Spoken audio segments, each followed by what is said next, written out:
Les guys, c'est comment hier? Hier, il y a le petit ref qui vous a fait une preview. Heat Bulls d'un côté, Thunder Wolves de l'autre. Il y a eu une belle vision d'avenir, une vision un peu plus ombragée. Bon, on va pas y revenir. Mais si, on va y revenir. Et bien sûr que si. On était où d'abord?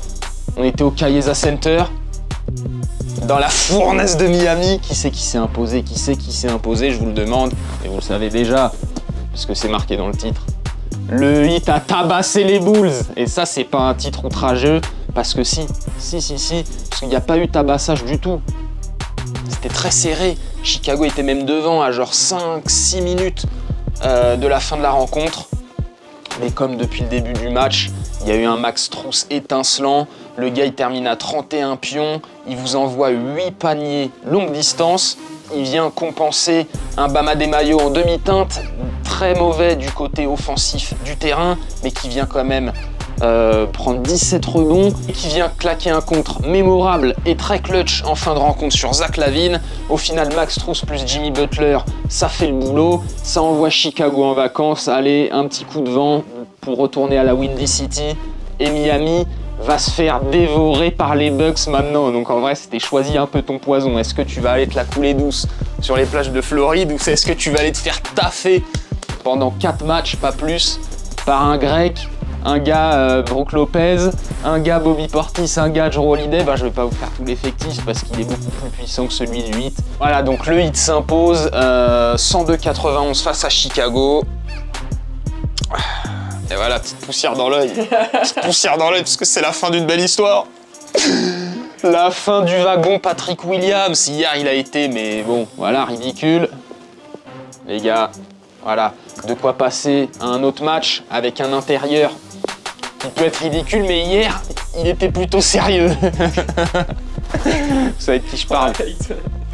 Vous savez de qui je parle, les gars.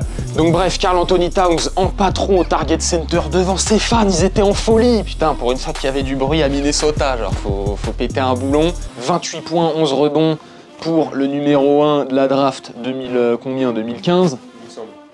Voilà, pareil, la confirmation du technicien.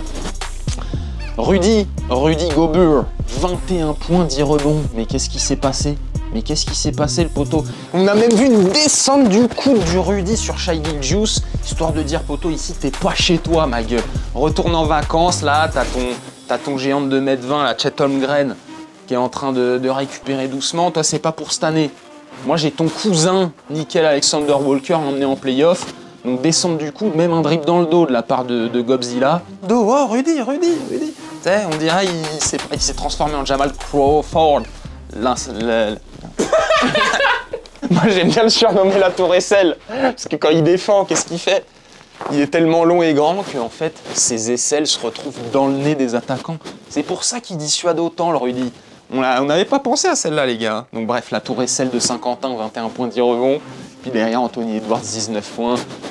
Un peu discret. Mais bon, ça a suffi. L'amplitude de l'écart pour Minnesota n'a fait qu'augmenter. Ça a gonflé comme l'œil de Shai Gilgeous. Et au final, succès 120-95 pour les Wolves, qui auront eux le plaisir de s'accorder une série qui, pour moi, peut s'avouer indécise. Face aux Nuggets. Donc, ici, c'est pas Casa de Papel. Ici, Denver, il va pas braquer tout le monde. Ici, mon gars, il y a Jokic, il va se taper Gobzilla, ma gueule. Et quand je vous dis que je suis derrière Gobert depuis des années, que je le soutiens corps et âme, et ben là, il va montrer à tout le monde, il va faire un statement. Il va faire un statement, ma gueule. Voilà, la partie analyse profonde des résultats d'hier est terminée. Maintenant, je laisse place au petit frère.